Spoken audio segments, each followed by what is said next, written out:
Welcome back to another week of On the Couch, and today we're going to talk about 2025. Not predictions, though. We're actually just going to talk about it being an election year. And let's be honest, a lot of time when that does come in, it gets pretty thick and fast, right? All the things that they're going to do for you, how they're going to line your pocket and help you and make your life better and all those sorts of things. So Dan and I are going to talk a little bit about how we think it's going to affect the housing market. Yeah, absolutely. I mean, election year, election promises, cash is spent, putting money in people's pockets. But I think one of the fundamental things that's going to be really hot on the topics are affordability. Housing affordability, cost of living is going to be really one of the topics of discussion when you consider this election. And it's a federal election.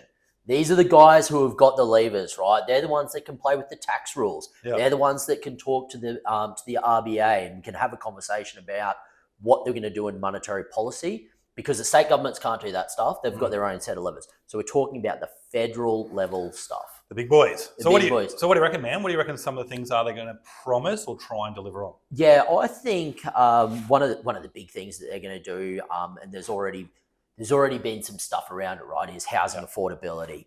And if you swing to the far left, it's basically you've got rental freezes and you can't change the price.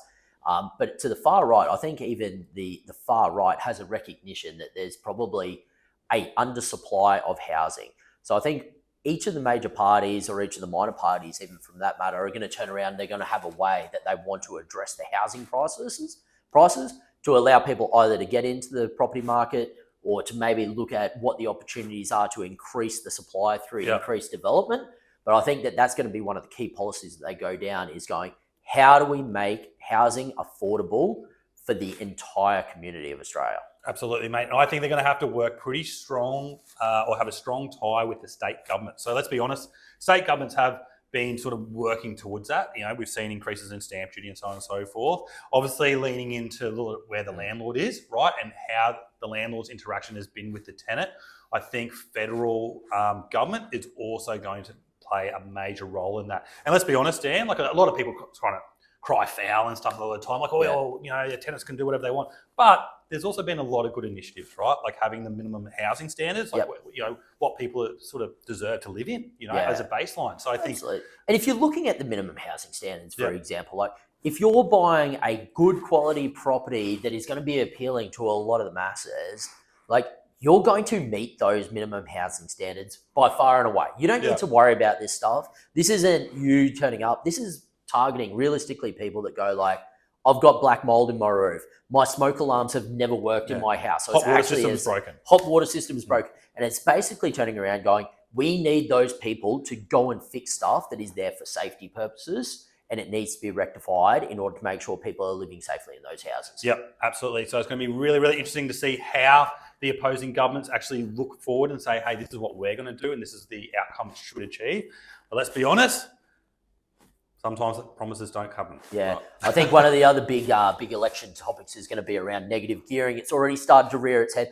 I don't know why any major party wants to touch this poison chalice of talking about negative gearing. We saw what happened last time it was brought up, and it was like, hey, you know what, we're going to get rid of negative gearing.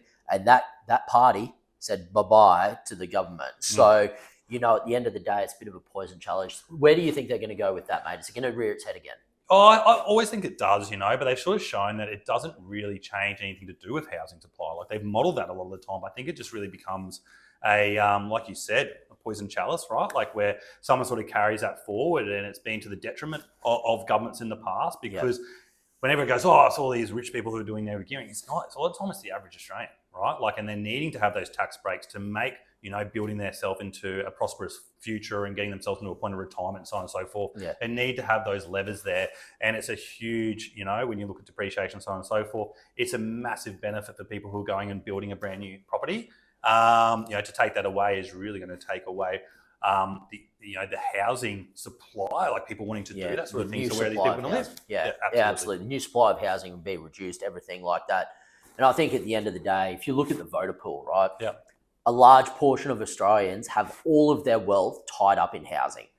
So if you've just gone out and bought a house like in the last 12 months, let's say you're like an 18, 20, 25-year-old, you've just bought your first home, and the government comes in and says, now I'm going to take away a tool that could potentially provide you from a negative gearing effect. Now it's harder to hold that property. are you going to be stoked? Are you going to vote for a government that effectively can turn around and say, our policy is going to result in your major asset that you just spent hundreds of thousands of dollars on going backwards in value? Yeah, potentially, right. Is that a vote that you're going to make? Yeah. I think it's one of those things that won't necessarily be too politically appealing to the masses. Yeah, absolutely. All right, that's it for this week. See you next week on the couch.